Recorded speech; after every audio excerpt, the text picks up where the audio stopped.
Hey! Hi, it's Macy again. I'm in my Reading is Sexy shirt, and today I'm talking about the books that are truly so near and dear to my heart that I think of the characters weekly, if not daily, and I think of them as if they're old, close friends of mine. If you are in a reading slump, if you just want something to absolutely devour and think about for the rest of your life, these are the books. The first book, I think of this book every single day of my life. I feel as if these characters are real. I want to call them up and ask them how they've been doing. I think of this book every single day. This book like pushed me back into my reading phase. If you are in a reading rut, you need to read this. It's called This Must Be the Place by Maggie O'Ferrel, and it follows a couple that is sort of on the brink of divorce. And that couple being Daniel and Claudette. Claudette used to be like a superstar, famous actor, and now she lives in the middle of nowhere with tons of security and protection with the intentions of just being a recluse and not being found and abandoning this superstar life. And her husband, Daniel, and their children. And it jumps from past, present, future, them being on the brink of divorce, their angers and grudges against each other. And you also want them to forgive each other, but you get why they're mad at each other and you understand everyone's emotions, and especially getting to jump back in the past and see all of the things that made them who they are. It's kind of like nature versus nurture. You learn why they are this way and why they're reacting the way they do because you get to know them past, present, future. You empathize with everyone. No one's perfect, but God, do you love them. You get to know their children, their family, their friends, them, their inner monologues. Beautiful story. I think about it every day. There's not a day that goes by that I do not think about this book, and I'm not kidding. I read this on my back porch when the sun was setting one evening, and I looked up after I finished the book. It was completely pitch dark outside, and I had not even realized because this book is so wonderful. I was just completely engrossed in another world. The next book is Seven Husbands of Evelyn Hugo by Jenkins Reid. This book has also stuck with me for a very long time, and another book that I remember exactly where I was when I finished it. I remember I was in a coffee shop about to get my hair cut next door, and I finished the book and looked up and was just crying in this coffee shop. This book follows Evelyn Hugo and her 7 husbands, and correct me if I'm wrong, but I believe she's predominantly like in her adulthood during like 60s, 70s, and her 7 husbands. She becomes a famous actress, and she didn't really have a great home life. She was always kind of hypersexualized just because she was a beautiful woman.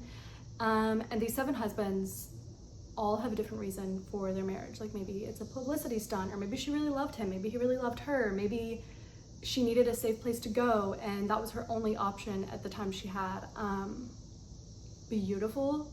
There is an underlying really huge plot that you don't know until you start reading that I don't want to ruin, but trust and believe, it is so moving and so beautiful, and especially for the times that she was living through as a woman.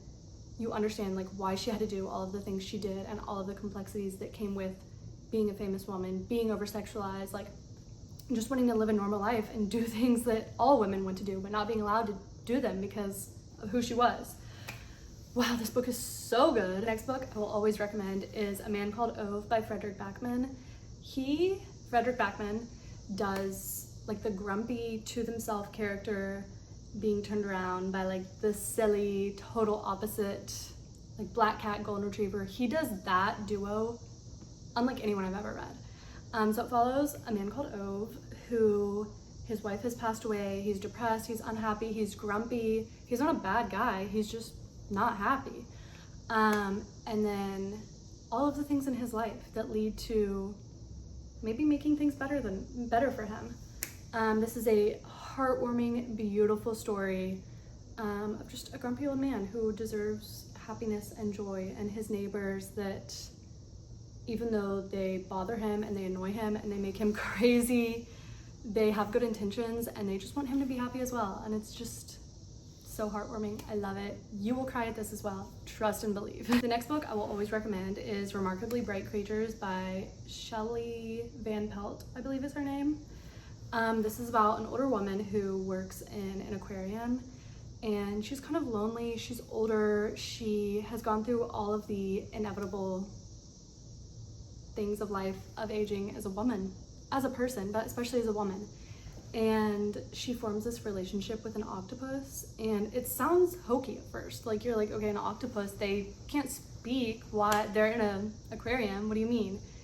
Something about this is so touching and heartwarming, and the friendships that she makes and relationships she forms due to the impact this octopus, that in theory, yeah, she can't sit down and have a conversation with and speak with, has brought her to create and have beautiful, touching story. It touches on like womanhood, aging, being lonely, family, like having a career and just like being tired and working, but there's no other option. It's incredible. It's all of the human emotions that everyone has felt and will feel, and it's beautiful. I love it. Another book, guaranteed to make you cry. I'm sorry. The Prettiest Star by Carter Sickels. It is something I just so happened to grab one day at the library, not even really registering what it was about. Something about like the cover just caught my eye and I tossed it in my bag. It's narrated by a little girl. She is the younger sister of a boy who has AIDS in the 80s AIDS epidemic. And she's little, she doesn't really understand what's happening. She knows her brother's sick, she knows there's people in her town who have totally just isolated him and think he's horrible, and she doesn't really know why, but she feels like she's maybe supposed to be angry too because everyone else is angry, but that's her brother. Why is she supposed to be mad at him? She wants him to be better, right? Beautiful story. Incredible, touching, moving, makes you angry. It is so beautiful and so touching and so gut-wrenchingly sad. Wow. You might be asking yourself, does she ever read a happy book? No. The next book is Crying in H Mart. This book is a true story, and it is about her losing her mother to her battle with cancer. So as you can imagine, this is a gut-wrenching, heart ripped out of your chest, sad book, but it also talks about her relationship growing up with her mom and how a lot of her mom's vanities affected her and just were deeply rooted into her head, as the way many mothers' vanities and insecurities can be projected onto their daughters and then affect the way their daughter is. But she still obviously sympathizes with her mom and doesn't want any of these awful things she's going through to happen. And it also touches a lot about her culture and the food she makes that remind her of family, and that's why she's crying in H Mart. One part that just really like paints a picture for me, and this doesn't ruin the plot, so I'll go ahead and tell you. There's a part where she talks about how her mom bought her these red boots she really wanted, but the boots were really uncomfortable, so her mom walked around the house for weeks with socks on, wearing the boots, to make them kind of broken in and not hurt her daughter's feet when she sent them to her. And something about that is just so like motherhood that it hurts my heart. And that is not the biggest part of the book, as you can imagine, but just that sort of paints a picture of like the type of mother she was in a lot of ways, even though there were times where she would project her insecurities onto her daughter and make her daughter feel bad. She still, at the end of the day, wanted the best for her, and she didn't want to see her mom go through this. Sad, sad book, but beautifully written. Next book, my mom bought me this book because she really loved the movie and she knows I love reading. Where the Crawdads Sing by Delia Owens. Wow. It follows a girl who kind of lives at a swamp in the middle of nowhere. She does not get the privilege of having an education. She has a pretty abusive alcoholic father. Eventually her siblings grow to leave her. Her mother's already out of the picture, so it's just her trying to survive, trying to avoid all of her father's anger, trying to hide from the townspeople that just hate her for being her and the fact that she was just born into a life that isn't ideal. Beautiful. There's a little bit of, well, a lot of mystery behind it. It's amazing. You want the best for her, and it truly is just, she was born into a life that she doesn't deserve and cannot help it. She can't help that she was born poor or with an abusive father or any of the above. She can't help that she wasn't provided an education or more money. But it's a beautiful book. I think I've called everything a beautiful book, but they are, so. Okay, the next book is My Year of Rest and Relaxation by Otessa Moshfegh. And it follows a girl who is so horribly depressed that she decides, if I just drug myself and sleep for a year, I will wake up happy. I'll wake up happy and everything will be fine. She lives in New York in the 2000s, and she's wealthy. She considers herself to be like beautiful and perfect, and like thinks she's the best, and you can tell there's a lot of like projections of what beauty is in her head. And obviously this is not the best way to go about curing your mental health, but at the time I read this, I had once experienced wanting to sleep for a whole year too and hope I could wake up feeling better. There's a lot of like dark humor and weirdness to her as a person, but I really enjoyed this book. There were a couple twists and turns, and it was surprisingly like captivating despite the fact that she's just sleeping for a whole year, and so you really would imagine not much can happen, but quite a bit can happen. You'd be surprised. Finally, for a little bit of creepy, mystery, scary, The Chain by Adrian Mckinty is about a woman who's a single mother. She's sick, and one day her daughter is kidnapped, and she gets a call, and it's basically like, in order to get your daughter back, you need to kidnap another child, and you also need to pay us X amount of money, or else we're gonna contact another family and have them kidnap someone, and we're gonna kill your daughter. So obviously she's like, that's absurd. I'm not gonna kidnap another child. I know how it feels right now. And they're like, you can't go to the police. We're constantly watching you.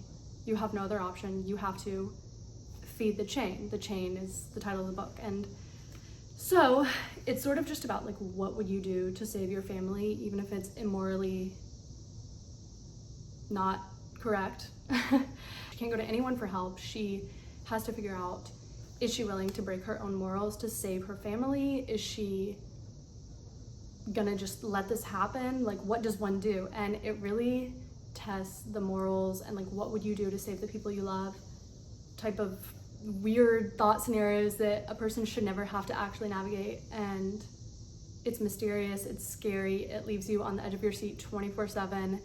You just want to eat this book up and not put it down until you're finished. Okay, another creepy book, The Guest List by Lucy Foley. Lucy Foley does a beautiful job of writing from different perspectives each chapter and kind of jumping timelines and leaving you on the edge of your seat the whole time you read. At the beginning, you know, there's a wedding and someone has been killed, someone has died in some way. And then it kind of backtracks and jumps around from current time, post this mystery person dying, pre this mystery person dying, each person's backstory, and no one is perfect. Matter of fact, everyone's very far from perfect. There's a lot of extremely flawed characters, and it kind of helps you to better understand why they're doing what they're doing. And the whole time you're also wondering, are they the killer? Were they killed? Who knows? You really get a good taste of everyone's perspective and their inner monologue reading this, because like I said, it jumps around and you truly do not know what's gonna happen next or who's good, who's bad, who's guilty until the very last page. Okay, it's a cliche, but last but not least, Gone Girl by Gillian Flynn. I am an Amy Doon apologist, and I'm sorry, but this follows Amy Doon, and her husband was caught cheating on her, and now she has been declared dead or missing. No one knows where she is, but her house is all torn apart. When her husband comes home, there's signs of blood and struggle, and she's nowhere to be found. And he is the #1 suspect. That's all I'm gonna say. I love it. It's so good. Very unexpected, lots of dark, creepy twists and turns, a lot of mystery. No one's perfect, but Amy Doon did do what she had to do, I fear. Yeah, I love crazy women. Okay, I think that's all I'm gonna talk about today, even though there are a million more that I would recommend through and through. But if you have any that you feel you love just as much as I love these books, please tell me and I'll read them, because I love hearing what makes other people love a book just as much as I love a book, and really like get someone passionate and going about reading something. So let me know. Bye.